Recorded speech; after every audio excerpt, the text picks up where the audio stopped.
다 같이 사도신경으로 우리 신앙을 고백하겠습니다.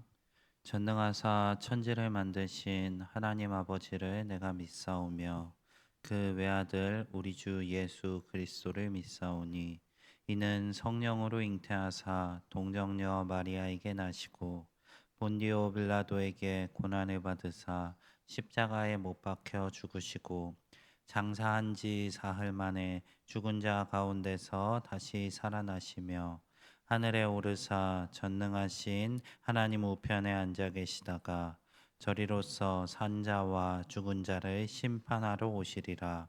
성령을 믿사오며 거룩한 공회와 성도가 서로 교통하는 것과 죄를 사하여 주시는 것과 몸이 다시 사는 것과 영원히 사는 것을 믿사옵나이다.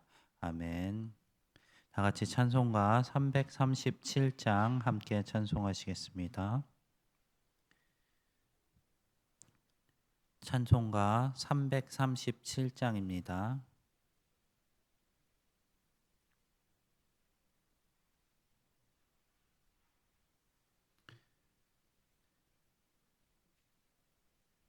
찬송가 337장 함께 찬송하시겠습니다.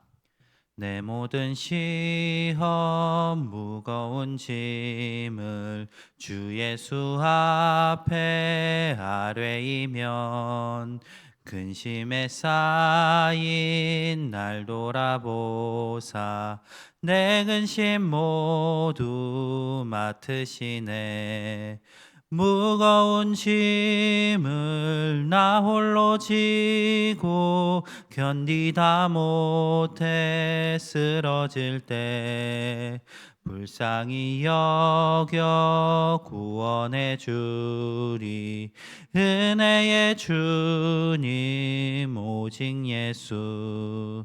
내 모든 괴로움 닥치는 환난 주 예수 앞에 아뢰이면 주께서 친히 날 구해 주사 넓으신 사랑 베푸시네. 무거운 짐을 나 홀로 지고 견디다 못해 쓰러질 때 불쌍히 여겨 구원해 주리. 은혜의 주님 오직 예수. 내 짐이 점점 무거워질 때 주 예수 앞에 아뢰이면 주께서 친히 날 구해 주사 내 대신 짐을 져주시네. 무거운 짐을 나 홀로 지고 견디다 못해 쓰러질 때 불쌍히 여겨 구원해 주리. 은혜의 주님 오직 예수. 마음의 시험 무서운 죄를 주 예수 앞에 아뢰이면 예수는 나의 능력이 되사 세상을 이길 힘 주시네.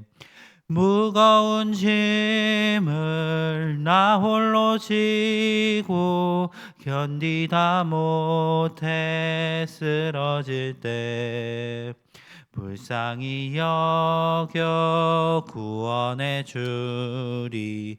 은혜의 주님 오직 예수. 아멘. 함께 기도하겠습니다. 사랑이 많으신 하나님 아버지, 오늘도 우리에게 새날을 주시고 또 우리가 주님 앞으로 나아올 수 있도록 은혜를 베풀어 주신 것 감사드립니다.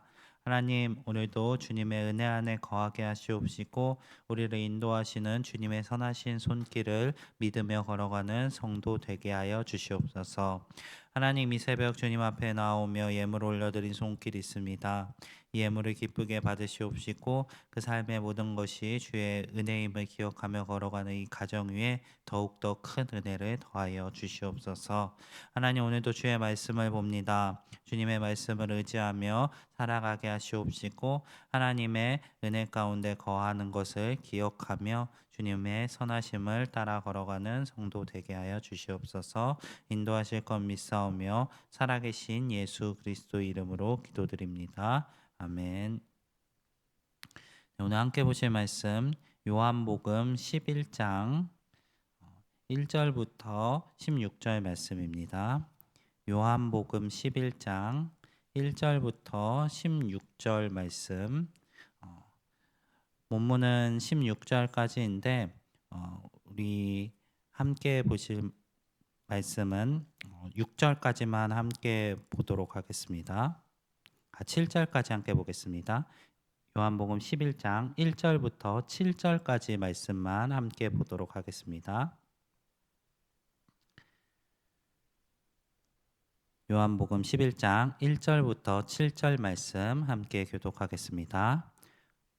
어떤 병자가 있으니 이는 마리아와 그 자매 마르다의 마을 베다니에 사는 나사로라.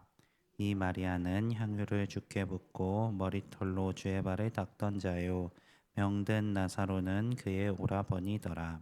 이에 그 누이들이 예수께 사람을 보내어 이르되 주여 보시옵소서, 사랑하시는 자가 병들었나이다 하니 예수께서 들으시고 이르시되 이 병은 죽을 병이 아니라 하나님의 영광을 위함이요 하나님의 아들이 이로 말미암아 예수께서 본래 마르다와 그 동생과 나사로를 사랑하시더니 나사로가 병들었다 함을 들으시고 그 계시던 곳에 이틀을 더 유하시고 함께 보겠습니다. 그 후에 제자들에게 이르시되 유대로 다시 가자 하시니. 아멘. 네, 오늘 함께 읽은 본문은 우리가 굉장히 잘 아는 나사로의 사건의 시작 부분입니다. 그런데 오늘 함께 읽은 본문을 보면은 마음이 복잡해지는 장면으로 시작하고 있습니다. 나사로가 병이 들었습니다. 마르다와 마리아는 예수님께 급히 이 소식을 전합니다. 주여, 사랑하시는 자가 병들었나이다. 그런데 이어지는 말씀은 우리를 멈칫하게 합니다. 5절부터 6절에서 예수께서 본래 마르다와 그 동생과 나사로를 사랑하시더니 이어지는 말씀에서 나사로가 병들었다 함을 들으시고 그 계시던 곳에 이틀을 더 유하시고 라고 기록하고 있습니다. 사랑하셨다면은 당장 달려가시는 게 맞는 것 같습니다. 열일이라도 제쳐두고 그 사랑하시는 자를 위하여서 걸어가시는 것이 우리의 생각에는 맞는 것 같습니다. 그런데 예수님께서는 그곳에서 이틀을 더 유하십니다. 이 문장은 앞뒤가 맞지 않는 것 같아 보이지만 예수님의 그 크신 계획 안에서는 오히려 이 방식이 더욱더 맞는 방식이었습니다. 우리는 보통 사랑을 이렇게 생각합니다. 사랑하면 빨리 달려가고, 사랑하면 즉시 해결해 줘야 하고, 사랑하면 당장 손을 내밀어야 할 것 같습니다. 그런데 예수님의 사랑은 우리의 기대와는 조금 다른 방식으로 작동할 때가 많습니다. 예수님께서는 나사로를 사랑하셨지만 즉시 응답하지 않으시고 오히려 지체하심으로 그 사랑을 드러내십니다. 예수님께서는 이미 이 일에 대해 알고 계셨습니다. 그리고 이미 방향을 4절에서 말씀하셨습니다. 이 병은 죽을 병이 아니라 하나님의 영광을 위함이라고 이야기하십니다. 예수께서 지체하시는 것은 관심이 없으시기 때문이 아닙니다. 방치하시는 것도 아닙니다. 예수님께서는 나사로를 사랑하시지만 지금 당장 나사로를 찾아가 그를 편하게 하는 것보다 더욱더 큰 목적이 있기 때문에 하나님의 영광과 또 믿음의 성숙을 향해 움직이는 사랑으로 그 방식을 드러내시는 것입니다. 우리는 종종 주님의 사랑을 속도로 측정합니다. 하지만 주님의 사랑은 속도가 아니라 목적과 열매로 드러날 때가 더욱더 많이 있습니다. 예수님께서는 빨리보다 깊이를 선택하시며 그 사랑을 표현하시는 분이십니다. 나사로의 입장에서 생각해 본다면 이 방식은 조금 이해가 되지 않을 수도 있을 것 같습니다. 주님이 나를 사랑하시는데 왜 오지 않으시지 하는 마음을 가지고 죽음까지 나아갔을 수도 있을 것 같습니다. 왜 자신의 병상 곁에 다가오지 않으시는지, 왜 결국 자신이 죽을 때까지 다가오지 않으시는지, 예수님을 원망하며 죽음의 자리로 갔을 수도 있을 것 같습니다. 하지만 그 나사로는 결국에 예수님의 사랑을 깨닫게 되었습니다. 믿음의 자리에서 가장 힘든 순간은 문제가 생겼을 때 그때가 아니라 주님께서 나를 사랑하신다고 믿음에도 불구하고 나의 상황이 설명이 되지 않을 때인 것 같습니다. 기도를 하고 있는데도 상황이 더욱더 악화되고 또 주님이 나를 아신다고 하는데도 내 삶의 길이 막혀 있는 것 같이 느껴지고 또 주님의 말씀대로 신실하게 살고 싶은데 내 삶이 자꾸 무너져 내리는 것만 같을 때 우리의 믿음은 흔들리고 어려움을 겪는 것 같습니다. 그런데 오늘 본문은 이렇게 이야기하고 있습니다. 이해되지 않는 이 지체의 시간도 주님의 사랑 안에 있습니다. 주님께서는 나사로를 사랑하시지 않으시기 때문에 나사로에게 가지 않으시는 것이 아닙니다. 주님의 시간을 기다리고 주님께서 더욱더 크신 계획으로 그에게 보여주실 것을 예비하고 계십니다. 나사로는 결국 죽음을 통과합니다. 그것은 고통처럼 보이고 또 두려움이고 끝처럼 보이는 순간입니다. 인간적인 생각에서 나사로가 죽었으면 이미 그 일이 끝난 것 같습니다. 주님, 왜 죽을 때까지 오지 않으셨나요? 하는 원망만이 남아 있을 것 같습니다. 하지만 그 끝처럼 보이는 그 자리에서 주님은 더욱더 크신 놀라운 일을 계획하고 계십니다. 11절 말씀에서는 이렇게 말씀하십니다. 우리 친구 나사로가 잠들었도다. 예수님께서는 죽음을 잠이라고 부르시는 분이십니다. 끝을 끝이라고 부르지 않으시는 분이십니다.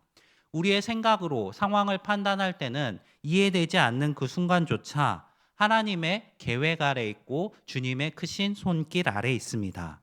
그러니 주님의 지체는 늦음이 아니라 주님의 시간을 기다리는 것입니다. 우리가 보기에는 늦어도 하나님의 계획 안에서는 그것은 결코 늦은 시간이 아닙니다. 때때로 지체하는 시간을 사용하시는 주님의 방식 때문에 우리에게 힘든 것이 있는 것이 사실입니다. 하지만 그럼에도 불구하고 우리의 하나님이 우리를 가장 선하신 길로 인도하시는 분이시라는 것을 믿으며 걸어가시는 우리 성도님들이 되시기를 바랍니다. 주님께서 우리를 사랑하시지 않으시기 때문에 우리의 삶에 어려움들이 존재하는 것이 아닙니다. 주님은 우리를 사랑하시기에 그 어려움들을 허용하시는 것이고 결국에는 그것들을 통해서 더욱더 놀라운 방식으로 우리를 인도하실 것입니다. 바라기는 주님의 사랑을 나의 속도로 판단하지 않으시는 분들이 되시기를 바랍니다. 내가 이해하지 못해도 주님이 선하심을 붙들고 걸어가실 수 있는 분들이 되시기를 바랍니다. 이 지체의 시간에 믿음이 무너지지 않을 수 있도록 말씀을 더욱더 붙들며 걸어가시는 성도님들이 되시기를 바랍니다. 혹시 이러한 지체의 시간을 걷고 계신 분이 계시다면 나사로처럼 이 죽음과 같은 어려움들이 나를 짓누르고 있는 그 순간에 계시는 분들이 계시다면 그럼에도 불구하고 그 어려움들을 능히 이기실 수 있는 주님의 능력을 믿으며 그 선하신 계획을 믿으며 걸어가실 수 있는 우리 성도님들이 되시기를 바랍니다. 주님께서는 사랑하시는 자를 그냥 두지 않으십니다. 다만 우리가 생각하는 방식이 아니라 주님의 방식으로 찾아오십니다. 그리고 그 과정이 결국에는 우리를 더욱더 깊은 믿음으로 이끌 것입니다. 주님은 결국 유대로 가십니다. 위험을 무릅쓰고 사랑하는 자에게로 걸어가십니다. 지체하셨던 그 발걸음은 멈춘 발걸음이 아니라 가장 정확한 시간에 가장 완전하신 사랑을 나타내시는 발걸음이었습니다. 우리의 삶에도 예수님께서는 같은 발걸음으로 우리에게 나아오고 계십니다. 아직 이 나사로가 겪었던 이틀처럼 느껴지는 기다림 속에 있으시더라도 그럼에도 불구하고 주님의 사랑이 멈추지 않았다는 것을 기억하시며 우리 하나님의 선하심을 믿으며 걸어가실 수 있는 우리 성도님들의 하루하루가 되시기를 간절히 소망합니다. 오늘 말씀 기억하면서 우리 함께 기도하며 나아가겠습니다. 먼저 두 가정 위해서 기도하겠습니다. 송성미 권사님 가정 기도 제목입니다. 하나님께서 기뻐하시는 가정 될 수 있도록, 하나님을 사랑하는 가정 되도록, 믿음으로 하나 되는 가정 되도록 기도해 주시기 바랍니다. 또 안계순 권사님 기도 제목입니다. 이회명 목사님 교회 성장할 수 있도록, 또 아들 희정 가정이 속히 교회로 나올 수 있도록 기도해 주시기 바랍니다. 또 이어서 각자 가지고 나오신 기도의 제목들 가지시고 속하신 목장과 전도회 위에 오늘 저녁에 있을 금요 기도회 위에 함께 기도하며 나아가겠습니다. 기도하겠습니다. 사랑이 많으신 하나님 아버지, 우리는 때때로 주님의 사랑을 우리의 생각으로 가지며 판단할 때가